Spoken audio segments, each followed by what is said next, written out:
Mr Speaker, thank you. I rise on behalf of the Tasmanian Greens, to support this motion to recognise the Armenian, Assyrian and Greek genocides of 1915 to 1923, and to acknowledge that they were perpetrated on innocent people by the Ottoman Empire.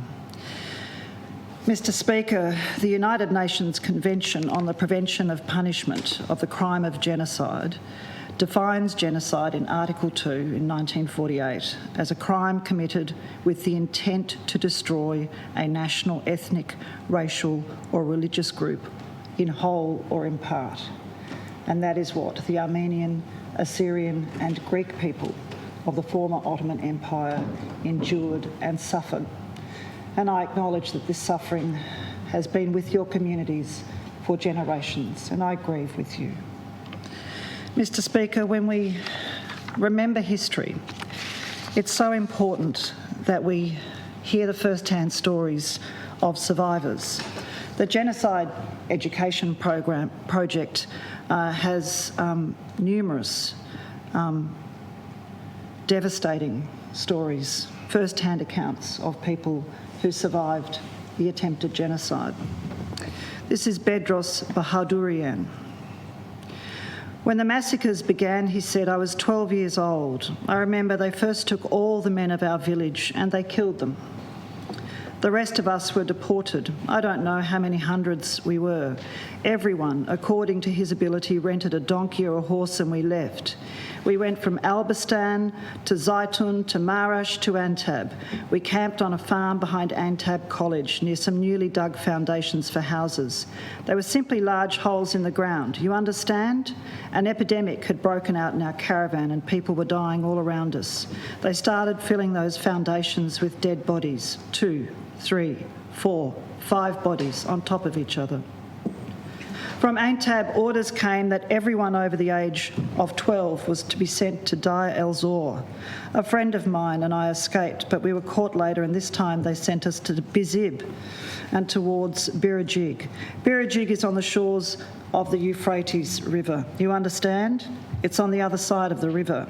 We stayed in an inn on this side. Caravans would come through there and be sent off towards the desert. Hundreds and hundreds of Armenians. We used to see dead, bloated bodies floating in the river. From Arpia Masakan Kesab. In 1909, during the Adana massacres, Turkish soldiers attacked Kesab. I was merely a boy then. They were 20,000 strong with Mausers and other artillery.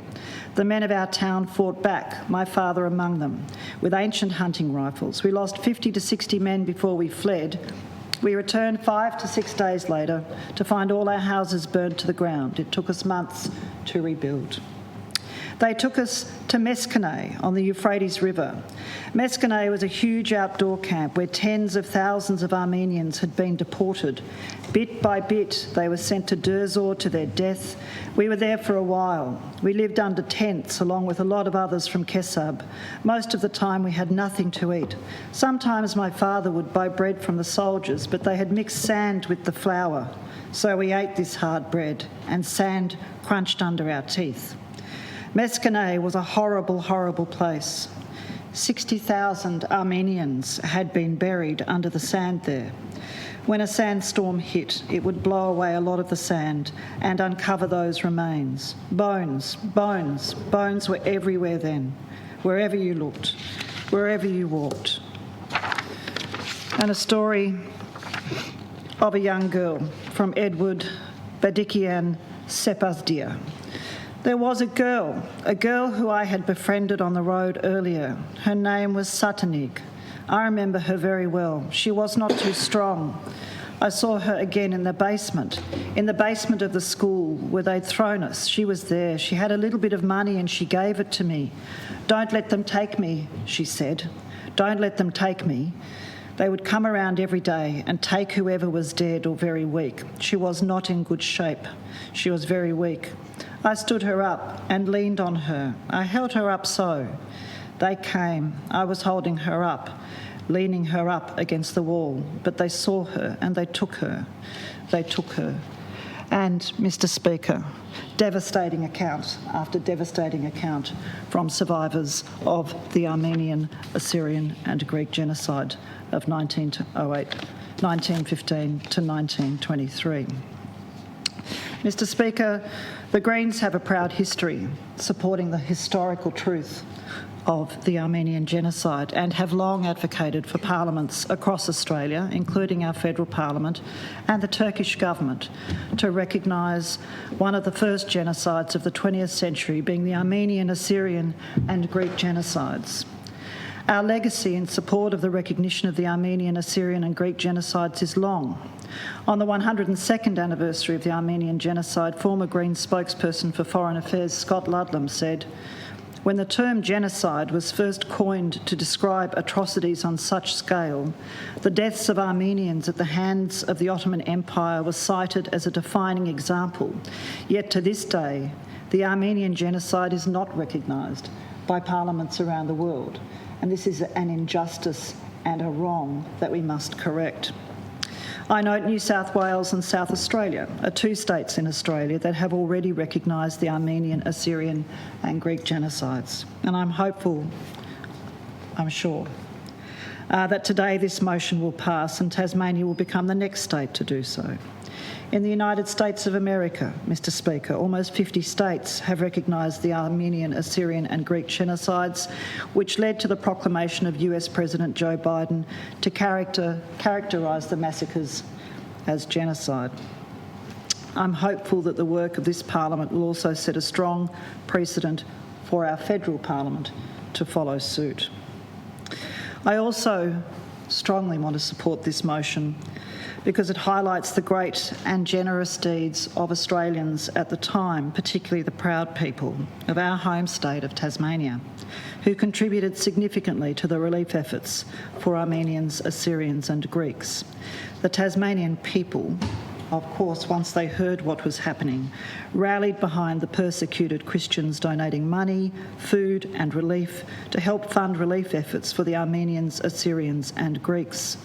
This is a history, Mr. Speaker, we should be proud of, particularly because we have a strong, inclusive and vibrant Greek Tasmanian community, some of whom are direct descendants of this genocide. Fellow Tasmanians, we are so pleased you call this island home. Mr. Speaker, recognition of genocides is also essential to ensure that the crimes of the past are never again repeated. But as we know, Mr. Speaker, they have been repeated. Just recently, the Rwandan community of Tasmania at an event the Attorney General and I were at also commemorated the Rwandan genocide, and their word to remember is kwibuka. And that was the murder of between 800,000 and 1 million people in Rwanda, while the world turned its cheek. Today we're witnessing unspeakable atrocities across the globe against so many innocent people. We continue to witness attempted genocide of the Tibetans, the Uyghurs, the Palestinians and the Rohingya people of Burma. We should also count the women and girls of Iran, transgender people who are increasingly being targeted by the forces of the hard right, just to name a few, which all stem from our failure as human beings and as a society to stamp out hate crimes against humanity. Mr. Speaker, even today, 108 years after the Armenian genocide, the Armenian people continue to face an existential crisis of survival. The same ideological forces that tried to eradicate them have resurfaced. And the International Association of Genocide Scholars has alerted that the Armenian people are at risk once again. I refer to the Armenians of Nagorno-Karabakh, also known as Artsakh, and an attempt by Azerbaijan to remove them from their indigenous and ancestral homelands. Azerbaijan, backed by Turkey, has subjected these people to immense hardship. In 2020, Azerbaijan launched an unprecedented and unprovoked military attack against the indigenous Armenians of Artsakh, resulting in the death of 5,000 innocent Armenians and the occupation of more than 3/4 of their self-determined homeland. Today, as I speak, that aggression continues. Right now, Azerbaijan has placed the entire 120,000 people under siege. This genocide motion before our Parliament today is not simply recognising the crimes of the past, but is a way to support all people worldwide currently suffering from terrible injustice and persecution, including the people of Artsakh. I join Australian Greens spokesperson for Foreign Affairs, Senator Jordan Steele-John and Senator Janet Rice, who rose in the federal parliament and demanded Azerbaijan open the Lakin corridor. We must always stand up against the persecution of innocent people. We stand up against the persecution of Armenian people 108 years ago and to this day. Mr Speaker, in closing, I want to thank my colleague, the member for Bass, Lara Alexander, for working with the Armenian, Greek and Assyrian communities to bring us here together today. These debates that we have are the most profound. There's no argument here in this place at this moment today. We're all here together as human beings who are determined to see justice and kindness and fairness in the world. I want to welcome the people who've come here from other parts of the island and from interstate to share with us, be with us. Thank you at this historic moment. In closing, Mr Speaker, I want to reaffirm the Greens' strong support for this motion. If we do not learn from history, we are, of course, doomed to repeat it and great suffering ensues. I look forward to the day when the Armenian, Greek and Assyrian members of our community can be welcomed to Parliament House in Canberra for the Federal Parliament's formal acknowledgement of the profound tragedy of the Armenian genocide, and for it to resolve collectively to do all that is humanly possible to ensure the crimes of the past are not repeated again. Thank you, Mr Speaker.